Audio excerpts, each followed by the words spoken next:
Ny vaovao ara-ponina kosa no ndeha hojerentsika farany entiny hanatanterahana ny tafika masina ny amin'ireo toerana samihafa ambanivohitra izay ataon'ireo Sampana tanora kristianina rantsana zokiny eny amin'ny FJKM Andravoahangy fivavahana dia hisy ny fampisehoana izay ho tontosan'izy ireo ny zoma ho avy izao etsy amin'ny Carlton anosy fanazavana. Ivoizanay ny resaka talenta sy ireo zavatra rehetra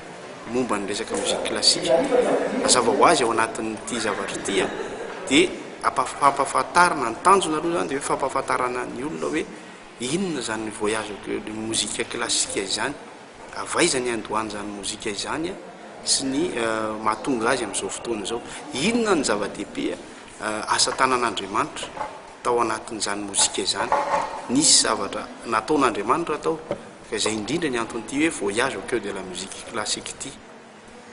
dia manaraka sady ny tanjona lehibe indrindra dia ny fiderana an'Andriamanitra sy fankalazana azy amin'ny anaran'ny choral manana membre zay amin'ny rotota 570 miaina-tany ny ray engaly ireo œuvre lehibe ataon'ireo sanganasa ny tena tenenina dia eo amin'ny 30 mahery eo ny musicien. Ny fizotran'ny concert moa zany dia hiditra any am-piandohana mihitsy ny olalovina amin'io dia hita mihitsy zany anomboka any amin'ny hoe tsy mbola nihira ny olona tany am-piandohana fa nanao feona biby, manao feo ohatr'izany dia makaty amin'ny grégorien dia makaty amin'ny baroque sy ny classique sy ny romantique sy ny contemporain manao izay zany ny fandehany izy dia ny compositeur moa zany ireo compositeur malaza zany izahana mihitsy hoe nanakaiky ny olona le izy dia ny ao ry Mozart, ry Handel, ry Verdi, ry Entina sy ny sisa zany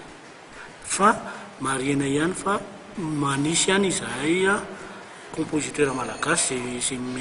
anankiray zany hoe raha tany moa ny fihetsotsika azy ny alalan'ny maro azy dia hiezaka koa zahay zany ilalao hira izay noforon'izy io amin'ny fotoana io. Dia ny hira olalovina eo zany dia misy hira roapolo ary ny fizotran'ilay izy zany hivotra ao ny histoire, hivotra ao ny hira dia hivotra ao koa ny sehoantsary.